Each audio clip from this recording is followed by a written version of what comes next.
Bagi masyarakat Minang, kuda bukanlah hewan sembarang. Hewan herbivora yang dijadikan logo mobil Ferrari ini telah menjadi bagian dari budaya dan tradisi lokal. Telah sejak lama, hewan meringkik ini menjadi lambang kemasyhuran, kekayaan, dan kekuasaan para raja dan elit Minangkabau.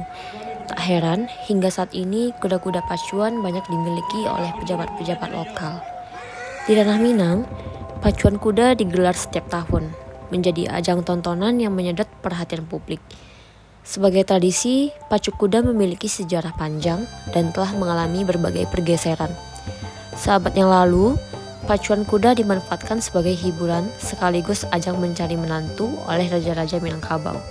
Sejak masuknya kolonial Belanda, pacu kuda berubah menjadi ajang penanda identitas para elit dan datuk serta penguasa. Mereka yang memiliki kekuasaan dan posisi penting akan duduk di kursi VIP di tribun gelanggang pacuan kuda. Hal itu semata-mata untuk menunjukkan kekuasaan, kekayaan, serta kedudukan para elit di Minangkabau. Menurut Jansen, di era penjajahan hingga tahun 80-an, pacuan kuda sangat fenomenal, digemari seluruh kalangan, utamanya rakyat jelata. Pacuan kuda tak lagi semata olahraga yang monopoli para raja atau kalangan elit Minangkabau, tetapi telah berubah menjadi pesta rakyat. Suwarjono tahun 1990 menulis peran kuda dalam pacuan sudah ada sejak 1889. Itu ditandai dengan ditemukannya bukti berupa adanya gelanggang pacuan kuda, Bukit Ambacang Bukit Tinggi, dan Kubu Gadang Payakumbuh beserta gelanggang Bukit Gombak Batu Sangkar. Hingga sekarang sudah ada 6 gelanggang pacuan kuda dengan berbeda tipe. Pacuan kuda tertua terjadi di daerah Agam sejak tahun 1889 yang dimulai dengan memakai sebuah gelanggang permanen yang berukuran lingkaran 800 meter.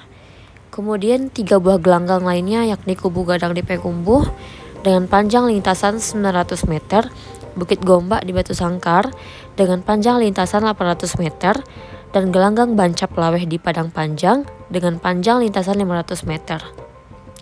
Keempat gelanggang tersebut di bawah naungan Rembon, organisasi pacu kuda bentukan pemerintahan kolonial Belanda. Meski pacuan kuda sudah ada sejak tahun 1889 di Minangkabau, namun baru berkembang pesat setelah kemerdekaan. Rembon kemudian bermetaforsis menjadi Persatuan Olahraga Berkuda Seluruh Indonesia atau Pordasi yang dibentuk pada tahun 1976. Animo masyarakat menonton pacuan kuda mendorong pemerintah daerah setempat untuk melestarikan dan mengembangkan tradisi ini. Pasca kemerdekaan, pemerintah membangun 2 gelanggang lagi, satu daerah Ampang Kuala Solo dan Balah Aya di Pariaman.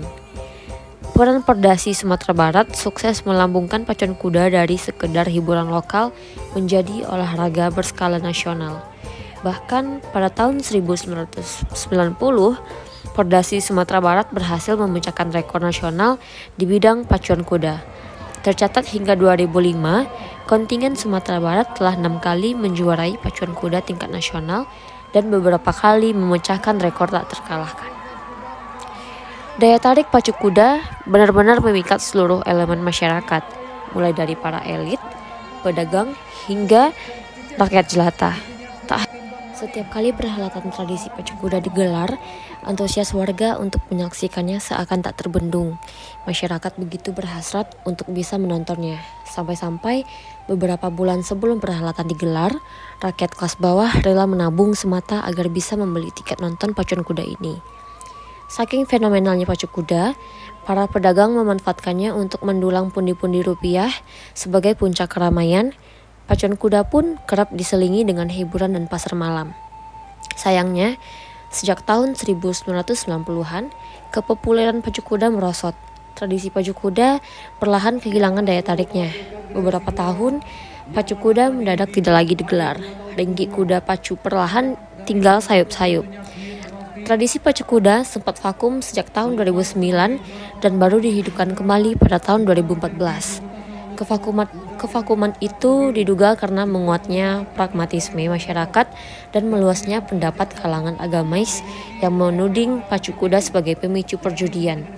Sebagai tradisi yang sekaligus menjadi permainan rakyat, pacuan kuda kini dimanfaatkan sebagai alat mendongkrak potensi pariwisata Sumatera Barat. Pemkap bersama Pordasi konsisten melaksanakan pacuan kuda secara rutin.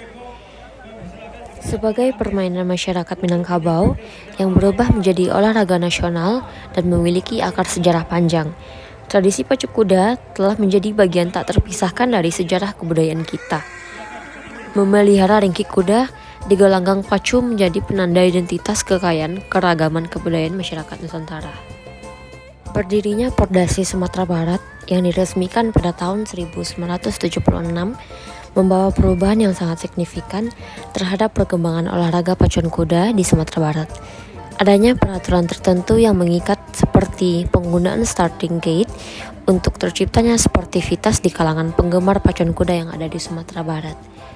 Peraturan-peraturan yang dibuat oleh Pordasi Sumatera Barat adalah mewajibkan penggunaan starting gate, penentuan jarak bagi perlombaan pacuan kuda sesuai dengan tinggi dan umur kuda yang akan ikut berlomba. Pordasi Sumatera Barat juga memberikan pelatihan untuk para joki supaya dapat meminimalisasi kecelakaan.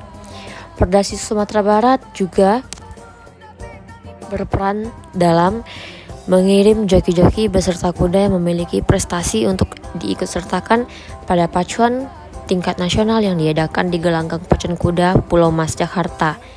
Bagi para peternak kuda, Pordasi juga berperan dalam meningkatkan mutu kuda pacu dengan mendatangkan pejantan dari luar negeri dalam bentuk bantuan presiden.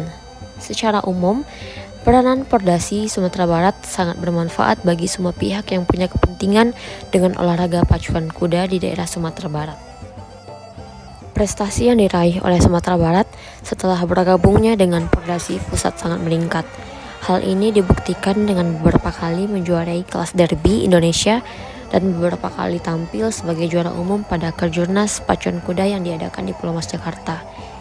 Tidak hanya kuda-kuda yang berprestasi dikirim untuk event-event tingkat nasional, akan tetapi atlet atau joki yang telah berpengalaman dan memiliki prestasi juga dikirim untuk mencoba kemampuannya di tingkat nasional. Pordasi Sumatera Barat juga pernah beberapa kali memecahkan rekor nasional yakni pada tahun 1999 lewat kuda Permata Raja Wali dan Berlian Sumbar.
Salah satu tradisi yang digemari oleh masyarakat di Kelurahan Aur Kuning, Kecamatan Payakumbuh Selatan, Kota Payakumbuh.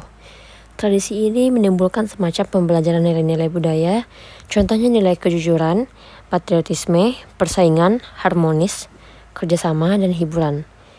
Nilai-nilai ini berguna untuk dilestarikan. Kenyataannya, pengunjung dan masyarakat tidak hanya menikmati lomba pacu itiak sebagai ajang hiburan, tetapi menjadikan lomba pacu itiak sebagai arena judi dan taruhan. Lomba pacu itiak dilakukan di lintasan sepanjang 1.600 meter. Peserta lomba melepaskan itiak pada titik awal lomba, kemudian itiak terbang menuju garis finish. Di garis finish sudah ada juri yang menentukan itiak yang akan keluar sebagai juara berdasarkan itiak yang lebih dahulu mencapai garis finish. Adanya terjadi konflik antara peserta dan panitia itu dikarenakan harapan tidak sesuai dengan hasil. Peserta ada yang tidak setuju dengan hasil yang diberitahu panitia, dan peserta pun ada yang melakukan kecurangan-kecurangan seperti mendahului garis start, ada yang menusuk ekor itiak sebelum terbang supaya itiak bisa terbang kencang dan garis finish. Dengan adanya kecurangan-kecurangan tersebut, terjadinya persaingan yang tidak sehat demi untuk memenangkan pacu itu.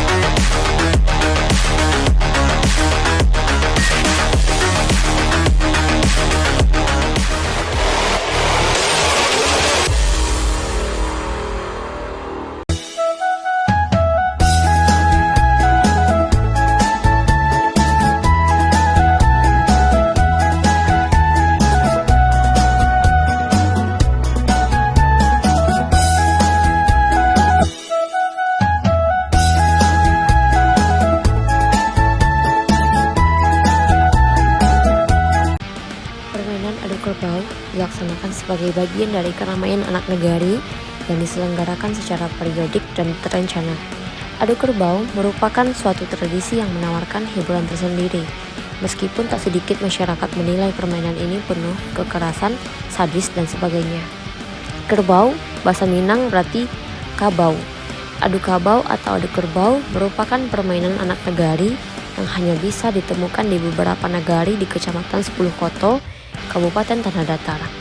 Permainan adu kerbau hanya dilakukan oleh orang dewasa, biasanya oleh peternak kerbau.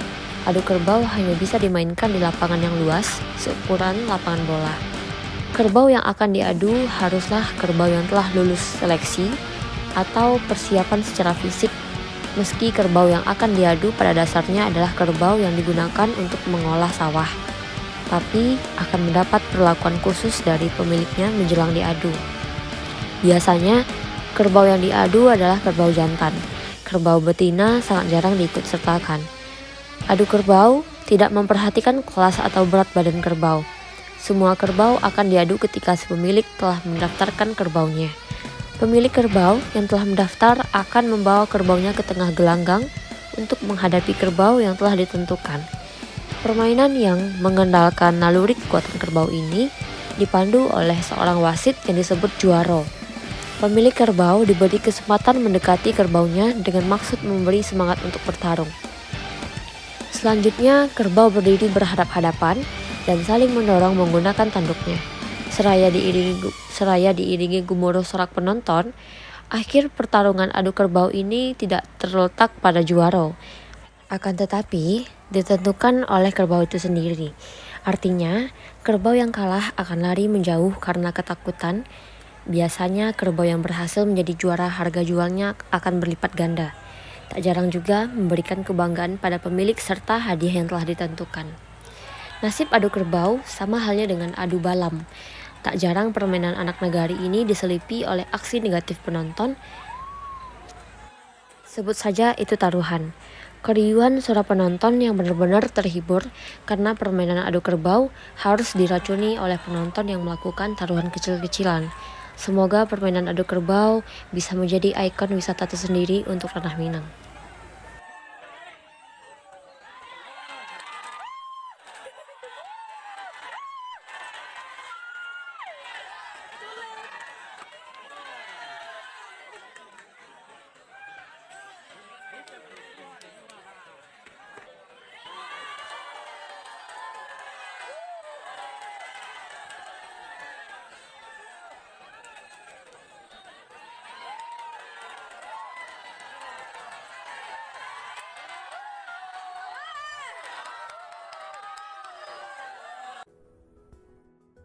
Terima kasih teman-teman yang sudah menonton video ini.